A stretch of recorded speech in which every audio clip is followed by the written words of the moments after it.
Good morning, good evening, good afternoon, good whatever time period it is for you at this very moment that you are watching this video. I just hope all of you are having a fantastic day. I'm bored, and so today what I'm going to do, for the sake of this video, since today I didn't feel like really discussing anything, I'll do that for a different video, but I just wanted to do this as a little side thing. What I intend to do here is read some kind of text. Uh, these texts can range from just simply whatever random crap I found on the internet to maybe a whole book, depending on the reception this gets. But whatever. I guess I'll start off with some sort of light text that's not going to take too long and is a quick thing for most audiences to get through. And that text would be the Declaration of Independence of the United States. Because, well, I couldn't find anything else that was short, and this will have to do.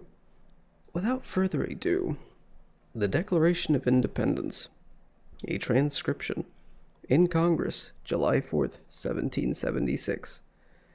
The unanimous declaration of the 13 United States of America, when in the course of human events it becomes necessary for one people to dissolve the political bands which have connected them with another, and to assume among the powers of the earth the separate and equal station to which the laws of nature and of nature's God entitle them.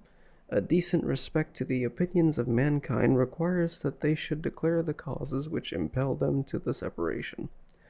We hold these truths to be self-evident, that all men are created equal, that they are endowed by their Creator with certain unalienable rights, that among these are life, liberty, and the pursuit of happiness, that to secure these rights, governments are instituted among men, deriving their just powers from the consent of the governed, that whenever any form of government becomes destructive of these ends, it is the right of the people to alter or to abolish it, and to institute new government, laying its foundation on such principles and organizing its powers in such form as to them shall seem most likely to affect their safety and happiness. Prudence, indeed, will dictate that governments long established should not be changed for light and transient causes, and accordingly all experience hath shown that mankind are more disposed to suffer, while evils are sufferable, than to right themselves by abolishing the forms to which they are accustomed. But when a long train of abuses and usurpations, pursuing invariably the same object, evinces a design to reduce them under absolute despotism, it is their right, it is their duty, to throw off such government, and to provide new guards for their future security. Such has been the patient sufferance of these colonies, and such is now the necessity which constrains them to alter their former systems of government. The history of the present King of Great Britain is a history of repeated injuries and usurpations, all having in direct object the establishment of an absolute tyranny over these states. To prove this, let facts be submitted to a candid world. He has refused his assent to laws, the most wholesome and necessary for the public good. He has forbidden his governors to pass laws of immediate and pressing importance, unless suspended in their operation till his assent should be obtained, and when so suspended, he has utterly neglected to attend to them. He has refused to pass other laws for the accommodation of large districts of people, unless those people would relinquish the right of representation in the legislature, a right inestimable to them and formidable to tyrants only. He has called together legislative bodies at places unusual, uncomfortable, and distant from the depository of their public records, for the sole purpose of fatiguing them into compliance with his measures. He has dissolved representative houses repeatedly for opposing with manly firmness his invasions on the rights of the people.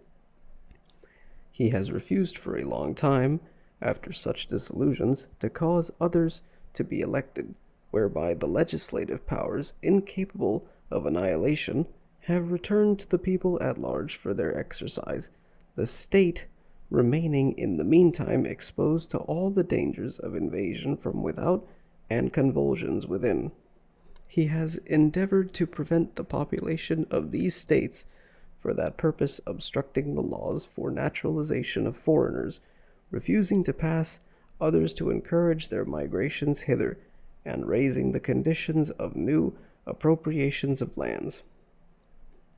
He has obstructed the administration of justice by refusing his assent to laws for establishing judiciary powers. He has made judges dependent on his will alone for the tenure of their offices and the amount and payment of their salaries. He has erected a multitude of new offices and sent hither swarms of officers to harass our people and eat out their substance. He has kept among us, in times of peace, standing armies without the consent of our legislatures. He has affected to render the military independent of and superior to the civil power.